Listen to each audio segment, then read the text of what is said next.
Happy Friday, everybody. It's Marcy from Strategic Planning, Communications, and Project Management team. Want to welcome you again to our ITS Spotlight Live, where we hope you get to learn a little bit more about your fellow ITS employees.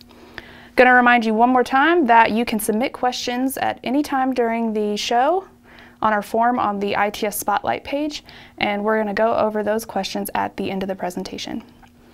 Now I'm going to introduce our speaker.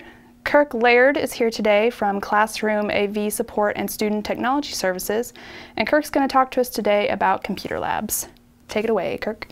Hello, my name is Kirk. Like Marcy said, the voice that was coming from somewhere. So this is the Spotlight. I was thinking about some other names possibly that we could call it.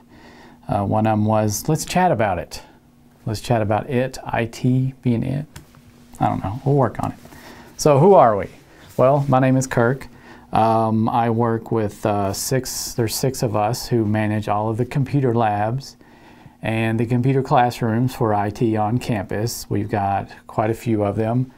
We have a total of 713 computers, Macs and Windows that are available for students to use in classrooms and in labs, everywhere from in nursing 625, we have a 140-seat classroom, which is our largest one and can be a challenge to work with. And we have a few computers, maybe like 10, I think. And ag, there's a couple computers for cats over in Memorial. We just have a lot of computers around. And the six of us do our best to manage all those and to have everything that instructors need and students need for the campus. We also have 39 student workers. They're spread about also. We have student workers here in King. We have them in Cisco Lab in the basement of William T. Young Library. We have them in Argan. We have them in nursing. We have them in the Media Depot, which IT also manages. It's a specialized lab where we help students with their multimedia assignments. Most of the information that I'm going to go over can be found on our website. If you're on the uky.edu website and you search for computer labs, you'll see a website where we try to keep the most up-to-date information about our labs. Most of the stuff that usually anyone needs to know, where they are, what times are they open. Some of them I think will state what time we have staffing, but that changes a lot because we do use students and that can be a challenge. But the Media Depot, the specialized lab, also has its own website. And if you just go to uky.edu and type in Media Depot, you'll find that also.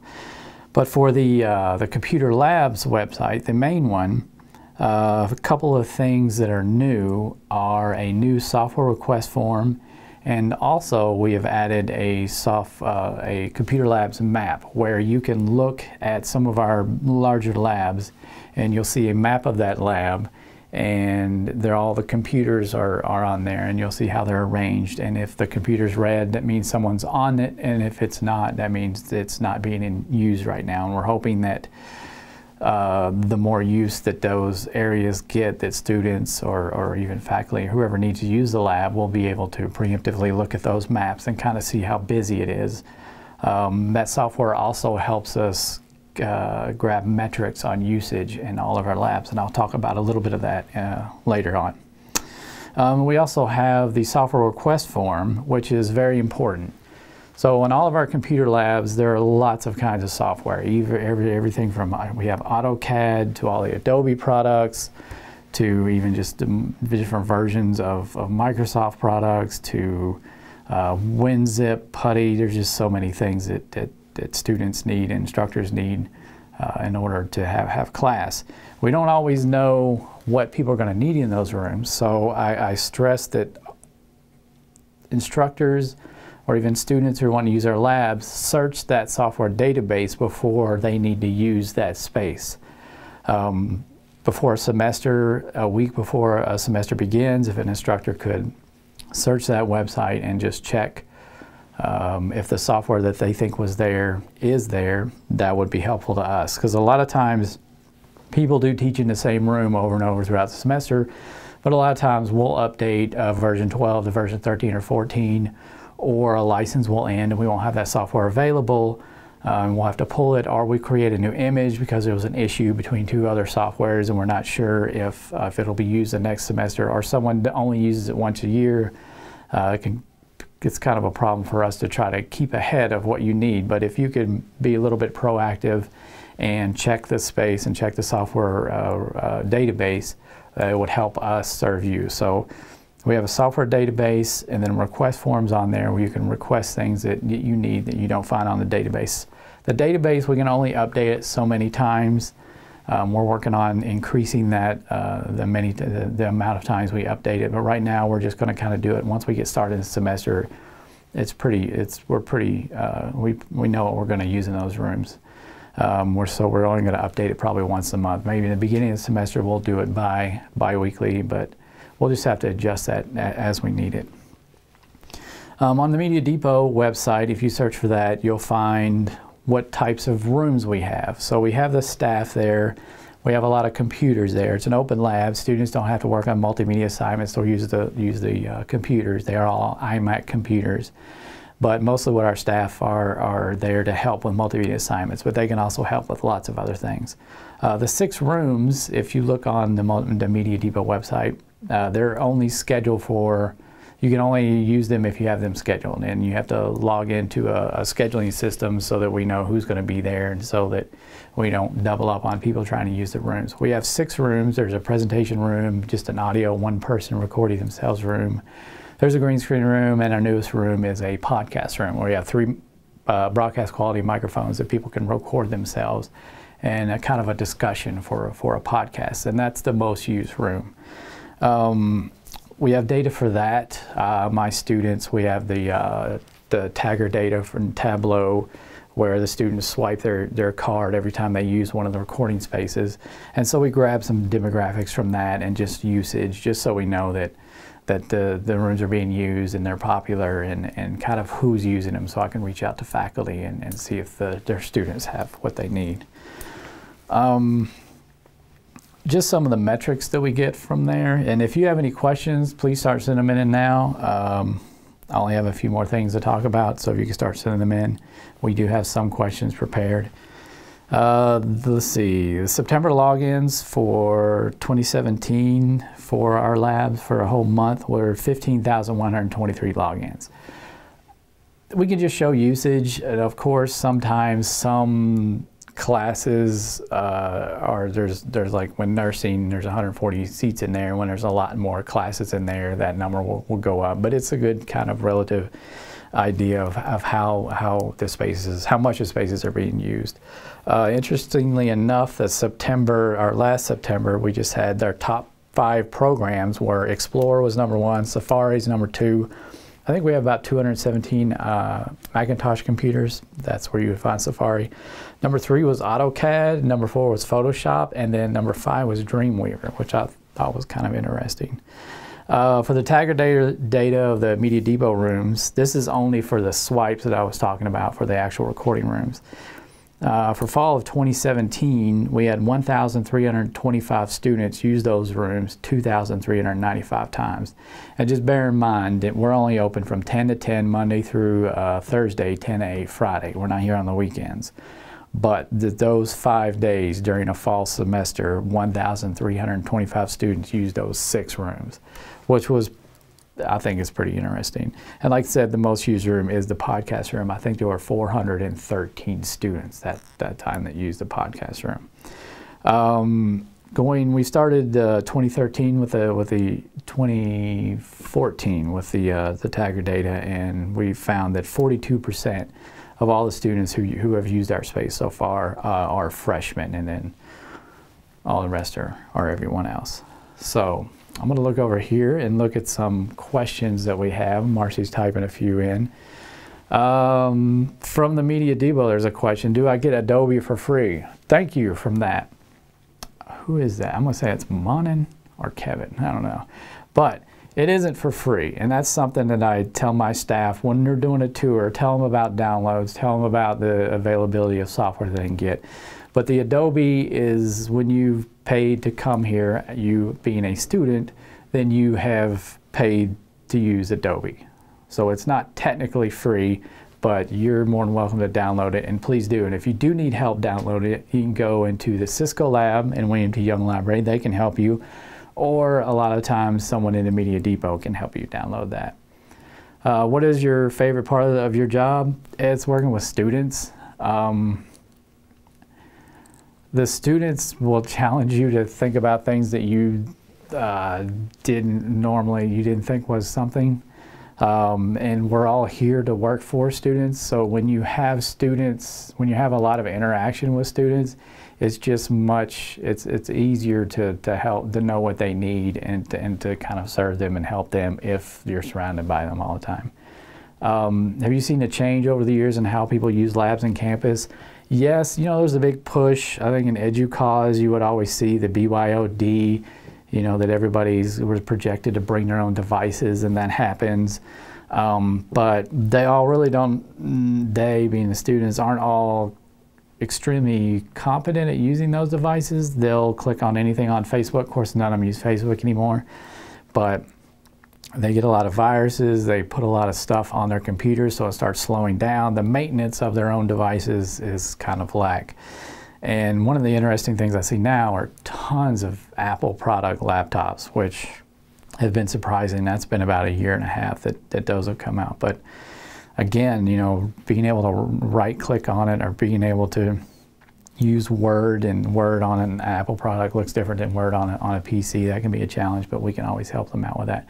But a lot of times they'll sit on one of our computers with their computer and their phone and just have 3 screens of everything they ever wanted. What are some upcoming projects for your UK computer labs?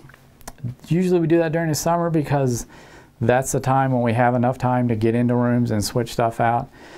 We just did Argan in the basement of the library. We did B23 as a classroom. We put iMacs in there. Their new computers in all of Cisco, their new computers in B25 and B35, and a lab in Argan also has new computers. In Argan, there's a classroom, I think it's 40 seats. We put precision computers in there because a lot of the needs for those engineering students are that they're using programs that need a lot of processing power and RAM, and the precision Dells that we put in there. We even have solid-state drives on those computers. We haven't heard a peep out of a lot of people, which is good, because that means they're working really well. Are the labs you manage only for students? No. The services that we have, I like to make sure that we always have available for students. The labs on our computers, if you have a Link Blue, you're able to log in and use them. And you're more than welcome to ask our student workers for assistance, but just always understand that at least the Media Depot is funded by student tech fees, specifically for assistance for students. But we always help faculty. The summer's a little easier to help faculty, especially if they have some projects going on. If you just have some questions on how to do stuff, you can do that. But if you're a faculty member or staff, and you have mostly faculty member, if you have more of an in-depth need of creating online videos or something like that, I would definitely go to the Faculty Media Depot, which is where I am right now. Alex Cuttadine is very good at what he does with faculty, and he's done a lot. Can you check out equipment at the labs? If so, how? We don't technically have equipment to check out. We have purchased some equipment for students to have. We check that out through the library system, because they're, you know, who's better at checking out and getting things back than the library? And we have a really good partnership with them, especially Media Depot being in the library. So we do have some camera systems. That's a tripod and a camera that we have available at the AV Library's checkout in the basement of William T. Young Library. You can check out a camera. We do have tripods also that have phone mounts, because a lot of people already with their phone, they have a camera that they can use. And we have a video on how to use that specific equipment. We have a little one sheet in there on how to use that. And if anybody checks that out, you'll check it out through the Media Depot, through the AV Libraries, and you'll pass through the Media Depot, you see that staff, just ask them how to use it. they'd be happy to kind of run you through that. And I highly suggest doing that, because if you just grab the stuff and go home, then you're going to struggle with it, and that could be difficult. But if you already know some of the basics on how to use it, you'll be a lot more happy and a lot more successful in creating. If I want to give ITS a handshake, where do I see them? I'm one of them. I'm in the Media Depot. They're all over the place. Just if you go to, one of those closets where all those network things, you start unplugging something, someone will show up soon and you can give them a handshake. What improvements would you like to see in the labs? I'm always thinking about that. I have a lot of ideas, but I don't want to tip my hat yet. Because I want to keep some ideas in my pocket until I have them fully fleshed out. So I don't want to tell you all my good ideas. One thing that we did recently is we had an older server precision computer, Dell, and we got a more powerful video card, and I got an HTC Vive, and we went to Surplus, Kevin Reifert and I, one of the guys I work with, and we got a MedCenter crash cart, and we stripped it down, mounted a monitor, hung the computer on there, and mounted the Vive on there, and we've got the 2 sticks for the infrared cubes, and we made kind of a mobile virtual reality thing, and it was a kind of proof of concept. So hopefully I would like to, in the future, if we had a couple extra rooms to set something in, is to have some VR systems that people can check the room out and use it. Maybe they create content with it, but that would be really neat.